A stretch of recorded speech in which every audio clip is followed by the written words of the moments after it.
So hello everyone, कक्षा 12 को सामाजिक अध्ययन तथा जीवन परीक्षा अन्तर्गत आज पनि एउटा नयाँ विषयवस्तु लिएर म हजुर सामु प्रस्तुत भइसकेको छु र आजको यस भिडियोमा हामीले छलफल गर्न गइरहेको विषयवस्तु रहेको छ एकाइ 8 रहेको छ संविधान र नागरिक सचेतनाको पाठ 2 सरकारको काम कर्तव्य र अधिकार नामक जुन पाठ 2 रहेको थियो त्यसको दोस्रो खण्ड अर्थात् पार्ट 2 लिएर म हजुर सामु प्रस्तुत भइसकेको छु र हजुरको जानकारीका लागि योभन्दा पहिले चाहिँ हामीले पाठ 2 को चाहिँ जुन पहिलो खण्डमा चाहिँ हामीले विशेष गरी सङ्घीय सरकारको एकल अधिकार, प्रदेश सरकारको एकल अधिकार अनि त्यसपछि सङ्घ र प्रदेशको साझा अधिकार र स्थानीय तहको एकल अधिकारको बारेमा हामीले छलफल गरेका थियौँ। र अब चाहिँ त्यही पाठ अर्थात् दोस्रो पाठको दोस्रो खण्डमा अर्थात् पार्ट 2 मा चाहिँ हामीले अब चाहिँ सङ्घ प्रदेश र स्थानीय तह बिचको अन्तर सम्बन्धको बारेमा चाहिँ हामीले अध्ययन गर्नुपर्छ र यो चाहिँ एक्जाम पोइन्ट अफ भ्यूले हेर्दा पनि एकदमै लाइक लङ क्वेसनमा आउने चाहिँ मार्क्स रहेको छ होइन हो। त्यही अनुसार चाहिँ अब हामीले छलफल गर्नुपर्छ। विशेष गरी पछिल्ला दिनमा चाहिँ हामीले छुट्टा छुट्टै बारे सङ्घ प्रदेश र स्थानीयको छुट्टा छुट्टै अध्ययन गऱ्यौँ भनेपछि अब ती तीनवटै तहका सरकारहरू बिच चाहिँ के कस्तो सम्बन्ध छ, के कस्तो अन्तर सम्बन्ध छ भन्ने कुराको बारेमा चाहिँ आजको यस भिडियो चाहिँ केन्द्रित हुनेछ र त्यसैले भिडियोलाई चाहिँ अन्त्यसम्म हेर्नुहोला र यस विषयसँग सम्बन्धित सबै कुरा चाहिँ हजुरले बुझ्न सक्नुहुन्छ। ल अब हामी भिडियोबाटै लाइक अब कन्टेन्टबाटै सुरु गरौँ। नेपालको संविधानको 131देखि 236सम्म सङ्घ प्रदेश र स्थानीय तह बिचको अन्तर सम्बन्धको व्यवस्था गरिएको छ है। अब नेपालको संविधान 2072 अनुसार चाहिँ नेपालको संविधान धारा 231देखि ल्याएर 236सम्म है, यो धारा चाहिँ याद गर्दा पनि हुन्छ होइन। 231देखि ल्याएर 236सम्म चाहिँ हाम्रो सङ्घीय सरकार, प्रदेश सरकार र स्थानीय सरकार बिचको अन्तर सम्बन्धलाई चाहिँ व्याख्या गरिएको छ अनि त्यही कुरालाई चाहिँ आज हामीले छलफल गर्नुपर्छ। सुरुको धारा रहेको छ 231 नम्बरको पहिलो धारा रहेको छ। यसमा चाहिँ हामीले सबै धाराको बारेमा चाहिँ अध्ययन गर्दैनौँ। त्यस्तो धारा जसमा चाहिँ संविधान अर्थात् जसमा चाहिँ अन्तर सम्बन्धलाई चाहिँ पूर्ण रूपमा व्याख्या गरिएको छ नि हो त्यसलाई मात्रै हामीले अध्ययन गर्छौँ। अनि धेरै धाराको बारेमा चाहिँ अध्ययन गर्दा चाहिँ अलिकति धेरै कम्प्लेक्स हुने भएकाले चाहिँ जो इम्पोर्टेन्ट छ इक्जाम पोइन्ट अफ भ्यूले हेर्दा पनि अनि हाम्रो पाठमा समावेश गरेको जे जति छ नि हो त्यसलाई चाहिँ मैले यहाँ चाहिँ समावेश गरेको छु संविधान अनुसार चाहिँ हो, त्यसको बारेमा चाहिँ हामीले छलफल गर्छौँ।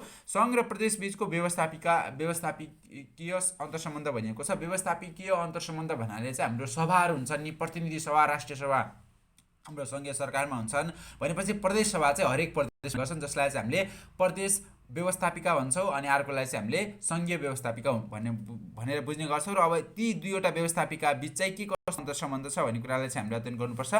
2 वा 2 भन्दा बढी प्रदेशले अनुसूचित उल्लिखित विषयमा कानुन बनाउन नेपाल सरकार समक्ष अनुरोध गरेमा सङ्घीय संसदले आवश्यक कानुन बनाउन सक्नेछ।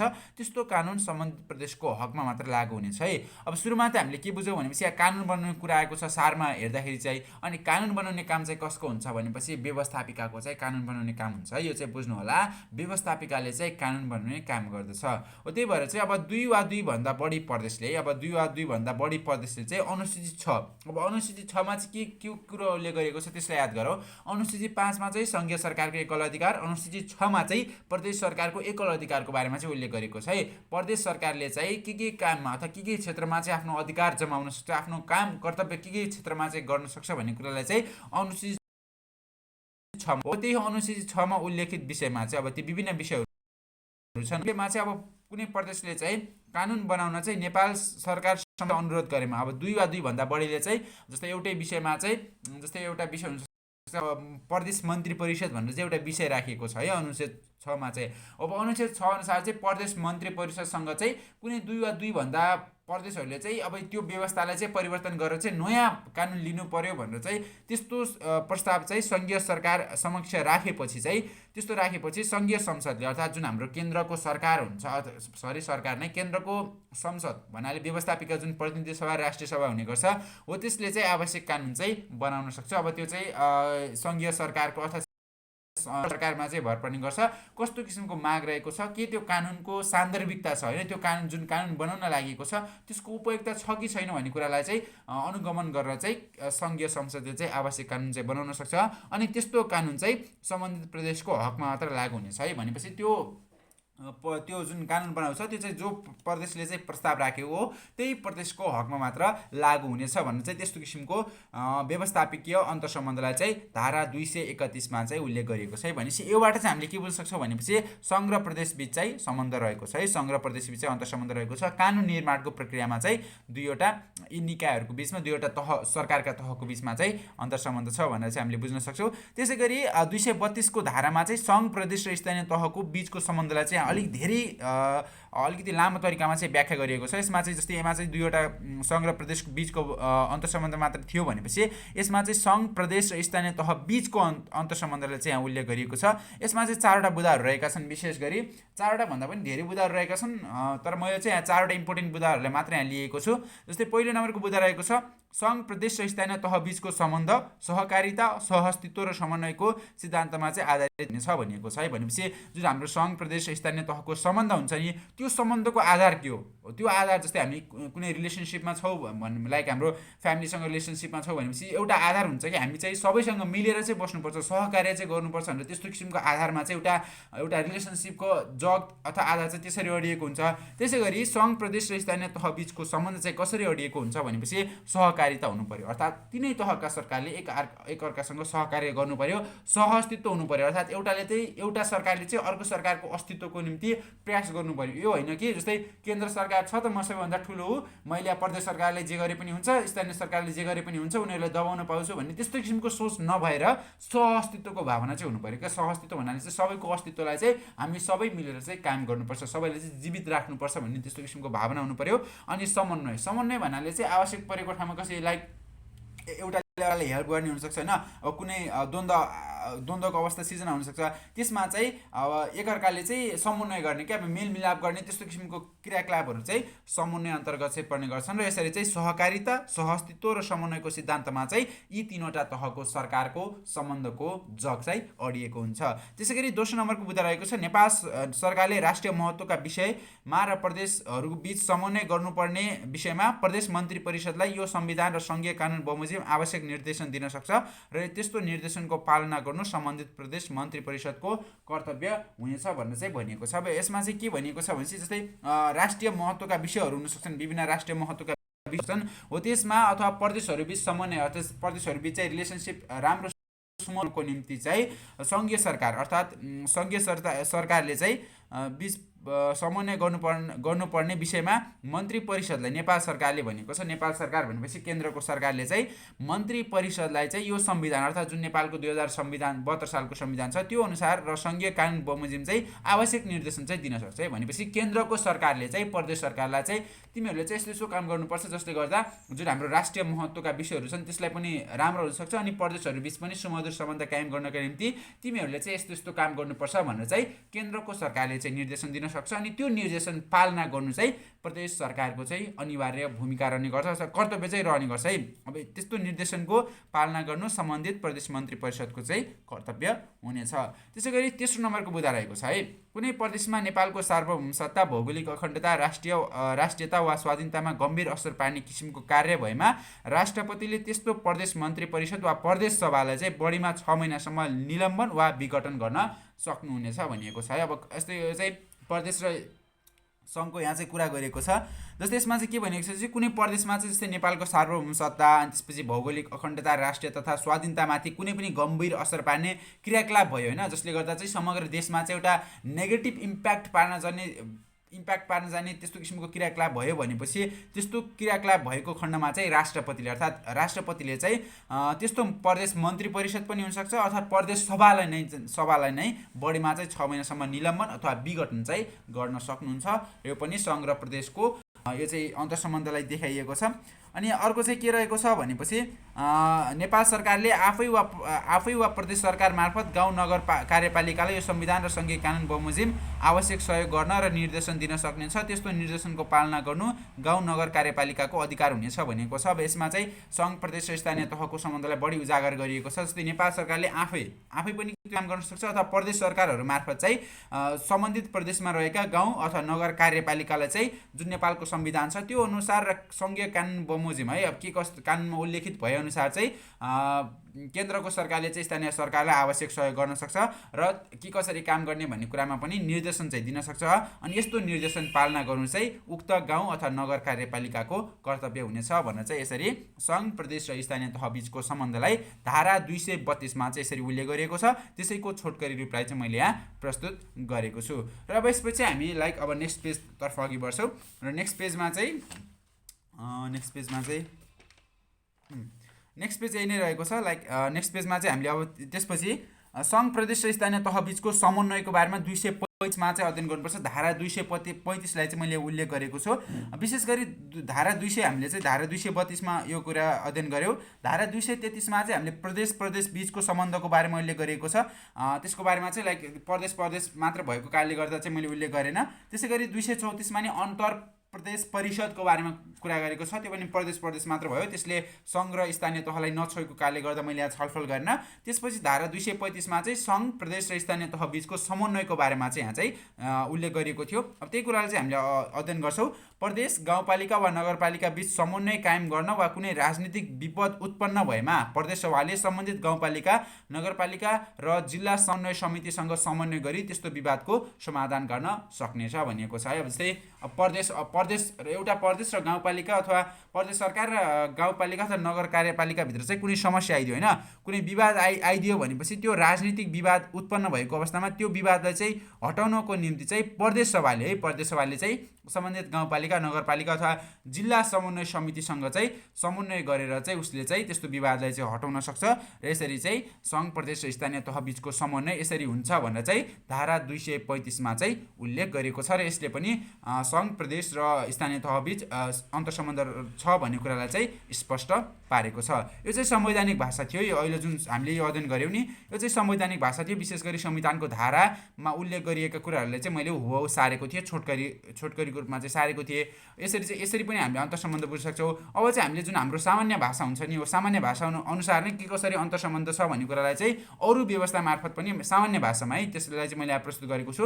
यो अध्ययन गरिसकेपछि अझ बढी चाहिँ प्रश्न हुन्छ सम्बन्ध चाहिँ के छ, अन्तर्सम्बन्ध चाहिँ के छ भनेर। जस्तै सुरुको बुझाइरहेको छ, सङ्घले बनाएको कानुन प्रदेश र स्थानीय तहमा समेत क्रियाशील हुन्छ भने प्रदेश र स्थानीय तहले कानुन बनाउँदा सङ्घीय कानुन अनुसार कानुनसँग नबाजिने गरी बनाउनुपर्छ भनिएको छ। अर्थात् सङ्घले जुन केन्द्रमा कानुन बनाएको हुन्छ नि, त्यो कानुन केवल त्यो एउटा सङ्घभित्र मात्र लागू नभएर त्यो चाहिँ हरेक प्रदेश र हरेक स्थानीय तहको हकमा चाहिँ लागू हुन्छ कि। जस्तै जुन केन्द्रबाट बनाइएको नियम हुन्छ नि, त्यो चाहिँ एउटा प्रदेश मात्र नभएर कि सबै प्रदेश र सबै स्थानीय तहमा चाहिँ त्यो लागू हुन्छ भने प्रदेश र स्थानीय तहले चाहिँ कानुन बनाउँदा, अर्थात् छुट्टै प्रदेशमा छुट्टै कानुन आवश्यक पर्यो भनेपछि कानुन बनाउँदा चाहिँ प्रदेशले कुनै कानुन बनाउँदा चाहिँ त्यो कानुन चाहिँ कुन हिसाबले बनाउनुपर्छ भनेपछि त्यो बनाइएको कानुन चाहिँ सङ्घीय कानुन अनुसार है। सङ्घीय कानुन भन्नाले नेपालको संविधान हुन्छ, त्यो संविधानसँग चाहिँ नबाजिने गरी, अर्थात् त्यसलाई चाहिँ विपरीत नहुने गरी, अर्थात् सङ्घीय कानुन नेपालको संविधान विपरीत नहुने गरी चाहिँ प्रदेश र स्थानीय तहले चाहिँ आवश्यक परेमा चाहिँ आफ्नो कानुन पनि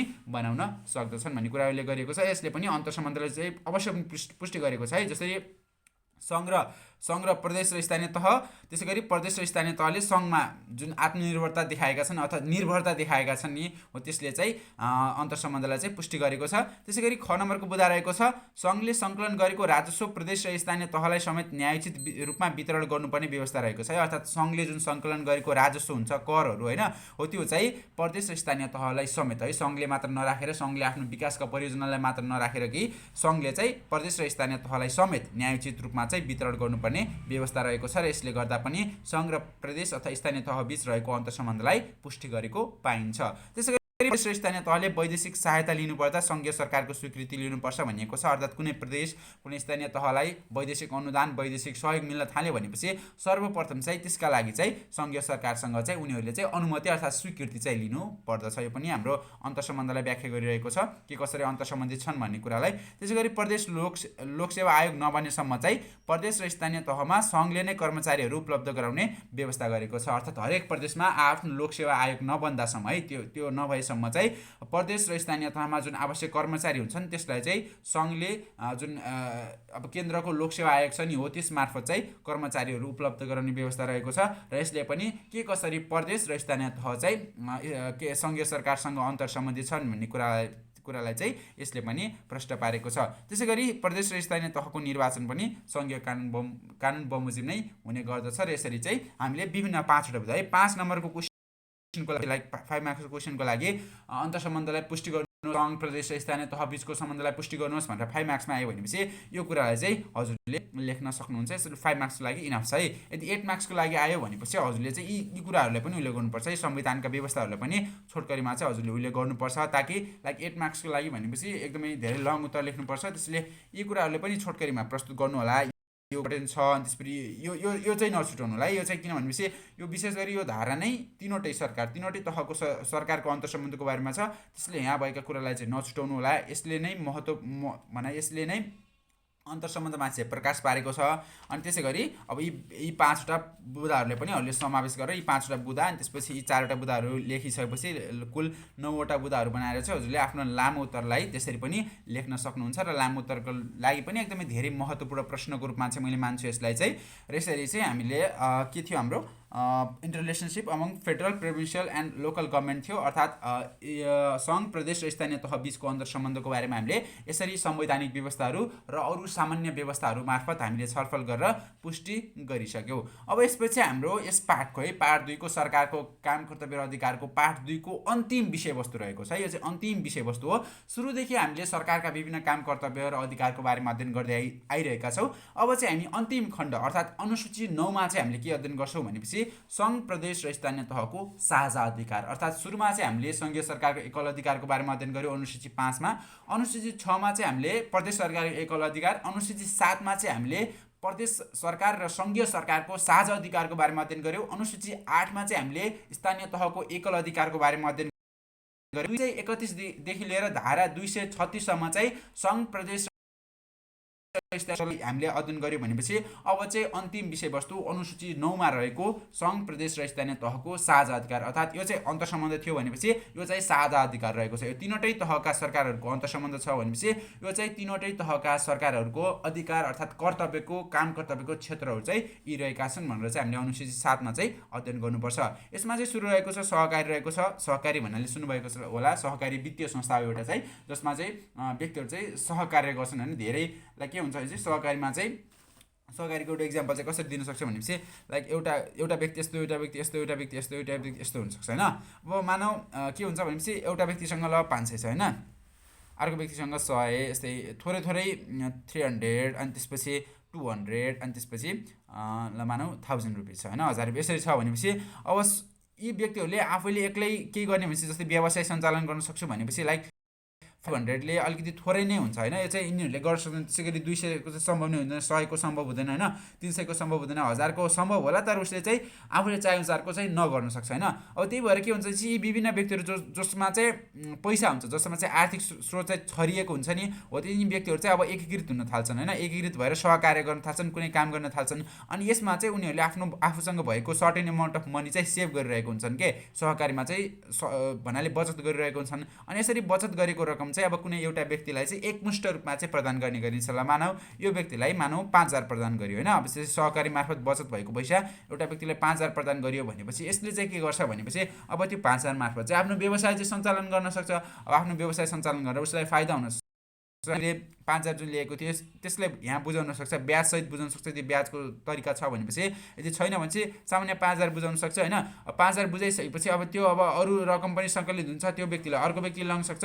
र यसरी चाहिँ सहकारीको मार्फतबाट चाहिँ सबैलाई चाहिँ आर्थिक रूपमा चाहिँ फाइदा हुने गर्छ र सबै चाहिँ एक आपसमा चाहिँ मिलेर काम गर्ने गर्छन् र एउटा चाहिँ वित्तीय संस्था हो भनेर चाहिँ हामीले बुझ्न सक्छौँ। सहकारीको क्षेत्र भयो, त्यसै गरी शिक्षा, खेलकुद, पत्र पत्रिका अनि स्वास्थ्य सेवामा चाहिँ सबै तीनवटै सरकारको चाहिँ साझा अधिकार हुने गर्छ। अनि त्यसै गरी विद्युत भयो, खानेपानी, सिँचाइ जस्ता सेवाहरूमा पनि सबैको साझा अधिकार छ।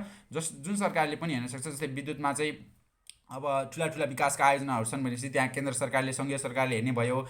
अनि सामान्य प्रदेश अनुसार छ त्यहाँ प्रदेश सरकारले हेर्नुपर्छ। अनि स्थानीय तहका विद्युतका आयोजनाहरू छन् भनेपछि त्यसलाई चाहिँ स्थानीय तहको सरकारले चाहिँ हेर्ने गर्छ। र यी सबै विषयमा चाहिँ तीनवटै तहको सरकारको चाहिँ साझा अधिकार हुने गर्छ। त्यसै गरी विपद व्यवस्थापन भनिएको छ। विपद व्यवस्थापन भनेको चाहिँ कस्तो भनेपछि अब कुनै एउटा स्थानीय तहमा चाहिँ विपद आइपर्यो भनेपछि त्यो एउटा तहले मात्र हेर्दैन कि त्यहाँ चाहिँ अब त्यो स्थानीय तह कुन प्रदेशभित्र पर्छ, त्यो प्रदेश सरकारले चाहिँ हेर्ने नै भयो विपद व्यवस्था कार्य गर्ने गर्दछन्। त्यसै गरी सामाजिक सुरक्षा र गरिबी निवारणको सामाजिक सुरक्षा भन्नाले अब जस्तै भत्ताको कुरा हुनसक्छ होइन, वृद्ध भत्ता अनि त्यसपछि अरू विभिन्न किसिमका भत्ताहरू दिने गरिन्छ होइन। अनि त्यसै गरिबी निवारणका क्रियाकलापहरू सबै चाहिँ तिनवटै सरकार मिलेर चाहिँ गर्ने गर्छन्। गरिबी निवारण एउटा सरकारको मार्फत मात्र सम्भव विषय होइन।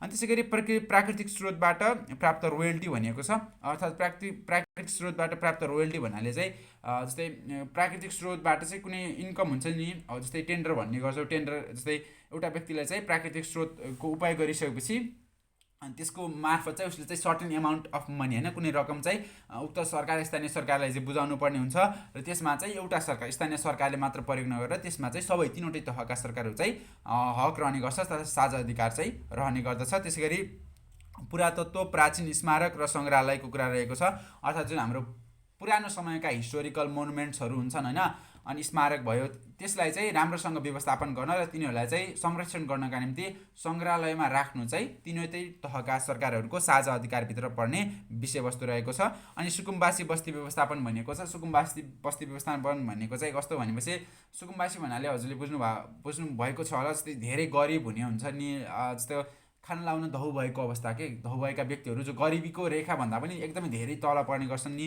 हो त्यस्ता त्यस्तो बस्तीलाई चाहिँ सुकुम्बासी बस्ती भनिन्छ। अब सुकुम्बासी बस्तीलाई चाहिँ अब तिनीहरूको स्तरलाई चाहिँ वृद्धि गर्नको निम्ति, तिनीहरूको आर्थिक अवस्थालाई वृद्धि गर्नको निम्ति तिनवटै तहका सरकारहरूले आफ्नो चाहिँ महत्त्वपूर्ण भूमिका निर्वाह गर्नुपर्छ। अनि जलउपयोग कुरा भयो, त्यस गरी वातावरण संरक्षण र जैविक विविधताको कुरा रहेको छ भनेपछि अन्त्यमा चाहिँ सवारी साधन अनुमति पनि तिनवटै तहका सरकारहरूको साझा अधिकारभित्र पर्ने क्षेत्र रहेको छ। र यसरी चाहिँ हामीले छोटकरीमा छलफल गऱ्यौँ। पार्ट 2 चाहिँ धेरै लामो थिएन होइन। पार्ट 1 मा चाहिँ हामीले धेरै विषयवस्तु छलफल गर्नुपर्ने थियो, तर पार्ट 2 मा चाहिँ हामीले यसरी चाहिँ पार्ट 2 को अन्त्यतर्फ आइसकेका छौँ र हामीले चाहिँ के कुराको बारेमा छलफल गऱ्यौँ त्यसको बारेमा पहिले सामान्य रूपमा छलफल गरौँ। हामीले चाहिँ interrelationship among federal, provincial and local government अर्थात् सङ्घीय, प्रदेश र स्थानीय तहबिचको अन्तर्सम्बन्धको बारेमा छलफल गऱ्यौँ संवैधानिक र सामान्य व्यवस्था मार्फत। र अन्त्यमा चाहिँ हामीले अनुसूचित 9 रहेको थियो जसमा चाहिँ सङ्घ, प्रदेश र स्थानीय तहको साझा अधिकारको बारेमा हामीले छलफल गऱ्यौँ। र यसरी चाहिँ हामी पार्ट 2 थियो है हाम्रो सरकारको गठन प्रक्रिया सरकारको कायम कर्तव्य र अधिकारको बारेमा जुन पार्ट 2 रहेको थियो त्यो पार्ट 2 को दुईवटा खण्ड अर्थात् पार्ट 1 र पार्ट 2 गरेर हामीले त्यो पार्टसँग रिलेटेड सम्पूर्ण कन्सेप्टहरूलाई चाहिँ हामीले यहाँ क्ल्यारिफाई गरिसकेका छौँ। र हजुरले चाहिँ इम्पोर्टेन्ट पोइन्ट्सहरू पनि रहेको छन्, यो चाहिँ जस्तै इक्जाममा सोध्न सक्छ होइन, यसरी लेख्नुहोस् 10 अथवा 5वटा पोइन्ट्स भनेर सोध्न सक्छ। त्यसले यसलाई चाहिँ हजुरले कपी गर्नु होला अर्थात् स्क्रिनसट लिएर पनि हजुरले राख्न सक्नुहुन्छ, अथवा पाठ्यपुस्तकमा पनि उपलब्ध छ। यो चाहिँ मैले चाहिँ सरलाई एक्सप्लेन गरेको मात्रै केही कुरा इम्पोर्टेन्ट छ भनेर है। यसरी चाहिँ हामी पार्ट 2 को एकाइ 8 संविधान र नागरिक सचेतनाको पार्ट 2 को अन्त्यतर्फ आइसकेका छौँ। र at last thank you everyone for watching this video होइन। यस भिडियोले चाहिँ हजुरलाई हेल्पफुल भएको छ होला भन्ने चाहिँ आशा लिएको छु। र हजुरलाई कुनै पनि कन्फ्युजन, कुनै पनि डाउट छ भनेपछि अभियसली कमेन्ट सेक्सनमा राख्न नभुल्नु होला। र कुनै सजेसन छ, कुनै इम्प्रुभमेन्ट गर्नुपर्ने कुरा छ भनेपछि पनि त्यसलाई चाहिँ हजुरले कमेन्ट सेक्सनमा राख्नु होला। र at last this much for today. Thank you everyone for watching this video. जय देश, जय शिक्षा।